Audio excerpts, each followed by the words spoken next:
দেবলীনাকে বিদায় করে শান্তি নেই। কুসুমের জীবনে ঝড় তুলতে এন্ট্রি হলো নতুন চরিত্রের।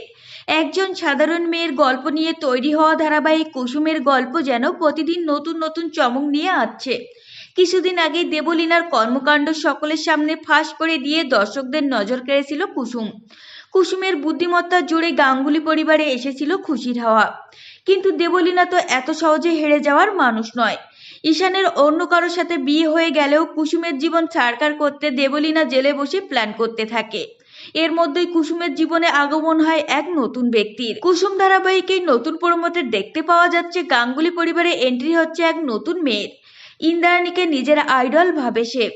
নিজের হাতে ছবি এঁকে কুসুমের দেবীমাকে উপহার দেয়, যা কুসুমের একটি ভুলে নষ্ট হয়ে যায়। কুসুমের দোষে বহুমূল্যবান সেই উপহারটি নষ্ট হয়ে গেলেও অন্যদের মতো কুসুমের ওপর রাগারাগি করে না সে, বরং কুসুমকে ভালোবেসে কাছে টেনে নেয়। এই অনাহুত প্রতিদিন নাম মেঘা।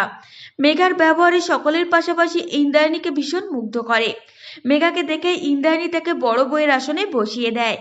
ইন্দ্রাণীর মুখে এই মেয়েকে আমাদের আয়ুষ্মানের পাশে খুব ভালো মানাবে কথাটা শুনে মন খারাপ হয়ে যায় কুসুমের। কুসুম তো আয়ুষ্মানকে নিজের স্বামী বলে মানে, তাহলে কি সেই স্বপ্ন ভেঙে যাবে তার? এই প্রসঙ্গে বলে রাখা ভালো, মেঘা চরিত্রে অভিনয় করবেন আদ্রি রায়। তিনি ছোট পর্দার সুপরিচিত মুখ। এর আগে ফুলকি, মিঠাই, মিঠিজোড়া সহ বহু সিরিয়ালে অভিনয় করেছেন তিনি। কুসুমের স্বপ্ন ভাঙবে তার থেকেও বড় কথা, মেঘার আসল পরিচয় যখন উন্মোচিত হবে। এই মেঘা হলো দেবলীনার দিদি।